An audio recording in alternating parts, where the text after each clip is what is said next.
Hello everyone. आज हम देखेंगे कि जो स्विफ्ट है, यानी कि जो जिस पे यूएस का डोमिनेंस है या फिर वेस्टर्न कंट्रीज़ का डोमिनेंस है, जो कि ग्लोबल पेमेंट सिस्टम है, और जो कि ब्रिक्स है, जो कि India mainly India, Russia and China इसको ओन करते हैं। सो ब्रिक्स जो है वो स्विफ्ट को कैसे चुनौती दे रहा है, कैसे उसको चैलेंज कर रहा है, राइट। आज हम इस पे चर्चा करेंगे। सो बिना समय गुजारे या बिना समय बिताए आगे बढ़ते हैं। तो क्या कहता है कि जो पश्चिमी प्रभुत्व या पश्चिमी वित्तीय प्रभुत्व है, यानी कि वेस्टर्न जो फाइनेंशियल डोमिनेंस को चुनौती देने की ब्रिक्स समूह की जो घोषणा है, अधिक वित्तीय संप्रभुता और अमेरिकी प्रतिबंधों के कम जोखिम की इच्छा से प्रेरित है।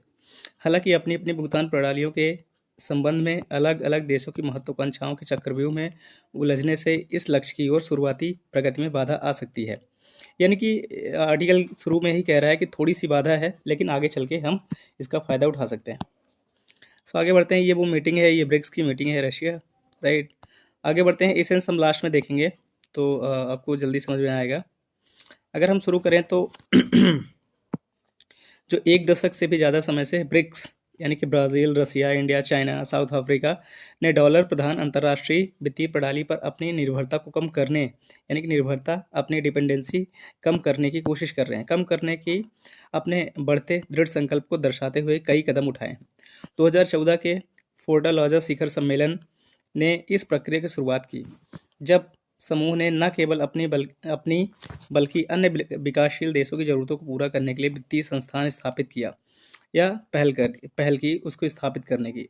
ब्रिक्स के विकास बैंक, न्यू डेवलपमेंट बैंक और अपने अंतिम ऋणदाता यानी कि कंटिजेंट रिजर्व अरेंजमेंट के जरिए पहली बार विकासशील देशों ने वित्तीय संस्थान स्थापित किए, जो अब तक केवल उन्नत देशों के लिए ही आरक्षित है। यानी कि पहले ज़्यादातर वेस्टर्न कंट्रीज़ में आपको देखने को मिलेगा, लेकिन ब्रिक्स ने क्या किया, फोर्टालाजा संधि के माध्यम से या शिखर सम्मेलन के माध्यम से हमने न्यू डेवलपमेंट बैंक स्टेबलाइज किया, और एक कंटिजेंट रिजर्व अरेंजमेंट भी हमने किया, जो कि पहले ज़्यादातर उन्नत देश ही करते थे। आगे बढ़ते हैं। उसके अगले ही वर्ष क्रीमिया में अपने सैनिकों की तैनाती के लिए रूस पर पश्चिमी प्रतिबंध लगाए गए। यानी कि 2014 और 2015, इस 2016 के आसपास, जब रशिया ने क्रीमिया पर आक्रमण किया, उस पर कब्जा किया, तो उस पर वेस्टर्न जो सैंक्शंस लगाए गए, प्रतिबंध लगाए जाने के बाद ब्रिक्स समूह ने पारस्परिक लेनदेन में अपनी राष्ट्रीय मुद्राओं के उपयोग के विस्तार की संभावना तलाशने का निर्णय लिया। 2017 में समूह ने मुद्रा विनिमय, स्थानीय मुद्रा निपटान और स्थानीय मुद्रा प्रत्यक्ष निवेश सहित मुद्रा सहयोग बढ़ाने के लिए निकट संवाद करने पर सहमति व्यक्त की। दशक के अंत में समूह ने सदस्य के देशों के बीच लेनदेन को सुविधाजनक बनाने के लिए प्रणालियां विकसित करने हैं तो ब्रिक्स भुगतान कार्यबल स्थापित करने पर सहमति व्यक्त की। यह कदम 2024 में कजान शिखर सम्मेलन में एक साथ आता प्रतीत होता है, जिसमें ब्रिक्स नेताओं ने ब्रिक्स के भीतर संवाददाता बैंकिंग नेटवर्क को मजबूत करने और ब्रिक्स सीमा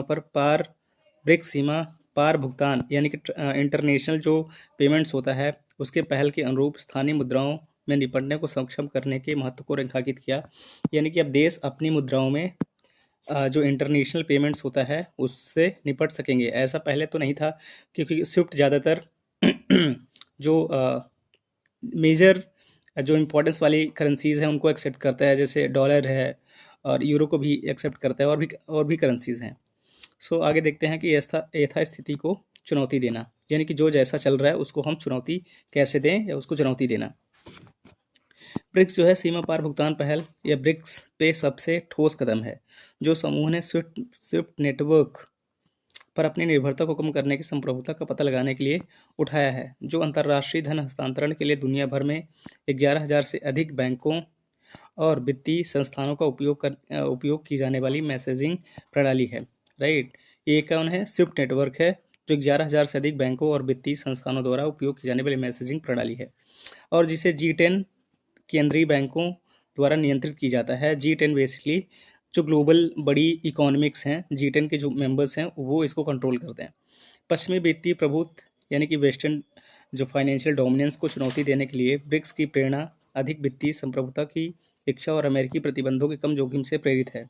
2024 में समूह में ईरान को शामिल करने का निर्णय, यानी कि 2024 में ब्रिक्स में ईरान को शामिल किया गया। एक ऐसा देश है जो लंबे समय से इसी तरह के प्रतिबंधों का सामना कर रहा है, यानी कि ईरान पर तो पहले से ही सैंक्शंस लगे हुए थे। ने इस उद्देश्य और काफ़ी प्रासंगिकता प्रदान की है। हालांकि जिस विकास ने सबसे अधिक ध्यान आकर्षित किया है वह कजान शिखर सम्मेलन के दौरान ब्रिक्स बैंक नोट का अनावरण करने के लिए ब्रिक्स द्वारा उठाया गया प्रतीकात्मक कदम, यानी कि आपने ब्रिक्स की वो नोट देखी होगी जिसको लॉन्च किया गया था, राइट। हालांकि वो प्रतीकात्मक था लेकिन फिर भी उसका एक अपना महत्व था। यह विशेष रूप से इसलिए था क्योंकि इसने तत्कालीन राष्ट्रपति चुनाव डोनाल्ड ट्रंप को नाराज कर दिया था, जिन्होंने समूह के सदस्यों पर 100% टैरिफ लगाने की धमकी दी थी यदि वे नई ब्रिक्स मुद्रा बनाते हैं या तो शक्तिशाली अमेरिकी डॉलर को बदलने के लिए किसी अन्य मुद्रा का समर्थन करते हैं। तो हालांकि डोनाल्ड ट्रंप भड़क भी गए थे, उससे क्या फर्क पड़ता है। आगे बढ़ते हैं। ब्रिक्स वेतन का निर्माण। इन घटनाक्रमों के बीच सबसे ज़्यादा आशाजनक संभावना ब्रिक्स पे की है। जैसे फ़ोन पे होता है, जैसे गूगल पे है, वैसे ही ब्रिक्स पे की बात है। यह भावना इस समूह के वर्ष के आरंभ में रियो शिखर सम्मेलन घोषणा पत्र में परिलक्षित हुई थी, जिसमें उन्होंने ब्रिक्स सीमा पार भुगतान पहल पर चर्चा जारी रखने पर सहमति व्यक्त की थी और ब्रिक्स भुगतान प्रणालियों की बेहतर अंतर संचालनीयता की संभावनाओं पर चर्चा जारी रखने के लिए संभावित रास्तों की पहचान करने में ब्रिक्स भुगतान कार्यबल यानी कि BPTF द्वारा नई की गई प्रगति को स्वीकार किया था। यानी कि हमने काफ़ी प्रगति भी की है इस मामलों में। आगे बढ़ते हैं। स्पष्ट रूप से ब्रिक्स एक नया वित्तीय नेटवर्क विकसित करने की अच्छी स्थिति में है। डॉलर प्रधान प्रणाली को दरकिनार करने और पश्चिमी प्रतिबंधों से बचने की प्रबल प्रेरणा के अलावा इन देशों के पास ब्रिक्स पे यानी कि ब्रिक्स पे को लागू करने के लिए आवश्यक बुनियादी ढांचा भी है। रूसी वित्तीय संदेश हस्तांतरण प्रणाली यानी कि SPFS जो कि रशिया का है, चीन का सीमा पार अंतर बैंक भुगतान प्रणाली है यानी कि CIEPS है, चाइना का है, और भारत का एकीकृत भुगतान इंटरफेस है यानी कि भारत का UPI है, और ब्राज़ील का पिक्स है, राइट। ब्राज़ील का पिक्स सिस्टम है।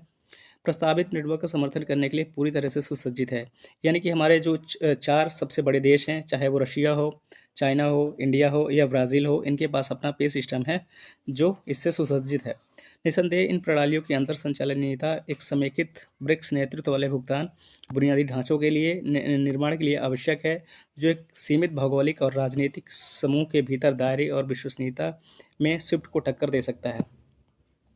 यहाँ से प्रीलिम्स पे काफ़ी सवाल आते हैं। जैसे अभी हाल ही में पूछा था कि जो UAE का जो पेमेंट सिस्टम है उसका नाम क्या है, अगर आप प्री 2025 को देखें। हालांकि ये जो है नाम है रशिया की जैसे ये है और चाइना की है, इस यहाँ पे ब्राज़ील की पिक्स सिस्टम है, तो यहाँ से भी इंपॉर्टेंट क्वेश्चंस बनने की संभावना है। आगे बढ़ते हैं। अक्टूबर 2024 में मॉस्को में ब्रिक्स पे का एक प्रोटोटाइप प्रदर्शन अनावरण किया गया, जो परियोजना की प्रगति में एक महत्वपूर्ण मील का पत्थर है।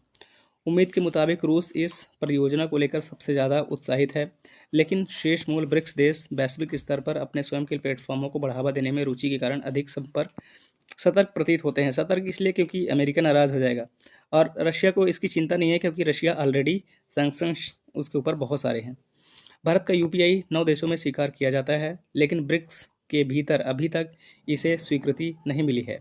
अंतर्राष्ट्रीय वित्तीय प्रणाली में चीन के बढ़ते प्रभाव और विशेष आहरण अधिकार यानी कि SDR बनाने वाली मुद्राओं की टोकरी में शामिल होने के बाद इसकी मुद्रा यानी कि RMB को मिली प्रमुखता ने CIEPS की स्वीकृति बढ़ा दी है, जिसमें वर्तमान में 120 से ज़्यादा देश भागीदार हैं, जिनमें भारत को छोड़कर सभी शेष ब्रिक्स सदस्य देश शामिल हैं।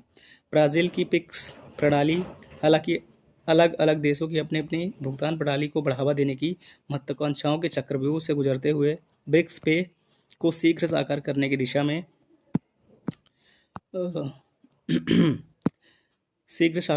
दिशा में प्रगति में बाधा उत्पन्न कर सकती है। लेकिन श्री ट्रंप की आक्रामक मंशा विशेष रूप से समूह के सदस्यों के विरुद्ध उन्हें अपेक्षा से पहले ही अपनी भुगतान प्रणाली को शुरू करने की दिशा में राजनीतिक समझ के लिए बाध्य कर सकती है। यानी कि जैसे वो फोर्स कर रहे हैं कि आप नहीं कर सकते, तो हो सकता है कि देश पहले ही इसको अपना ले, राइट।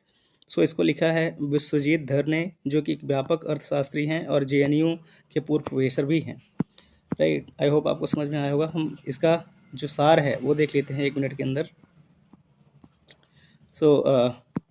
इसेंस क्या कहते हैं। 2017 में समूह ने मुद्रा विनिमय, स्थानीय मुद्रा निपटान और स्थानीय मुद्रा प्रत्यक्ष निवेश सहित मुद्रा सहयोग को बढ़ाने के लिए निकटता से संवाद करने पर सहमति व्यक्त की। दूसरा पॉइंट कहता है कि ब्रिक्स सीमा पार भुगतान पहल या ब्रिक्स पे जो कि उसका नाम है ब्रिक्स पे, समूह द्वारा उठाया गया सबसे ठोस कदम है, जिससे स्विफ्ट नेटवर्क पर अपनी निर्भरता कम हो जाएगी। राइट, स्विफ्ट नेटवर्क एक संदेश प्रणाली है जिसका उपयोग दुनिया भर में 11,000 से अधिक बैंकों और वित्तीय संस्थान अंतर्राष्ट्रीय धन हस्तांतरण के लिए करते हैं। राइट, 2024 में मॉस्को में ब्रिक्स पे एक प्रोटोटाइप प्रदर्शन या अनावरण किया गया, जो परियोजना की प्रगति में एक महत्वपूर्ण मील का पत्थर साबित होगा। सो ये रही पूरी ब्रिक्स का जो डीडॉलराइजेशन प्रोग्राम है उससे संबंधित। सो आई होप आपको ये समझ में होगा। मिलते हैं नेक्स्ट आर्टिकल में। Thank you.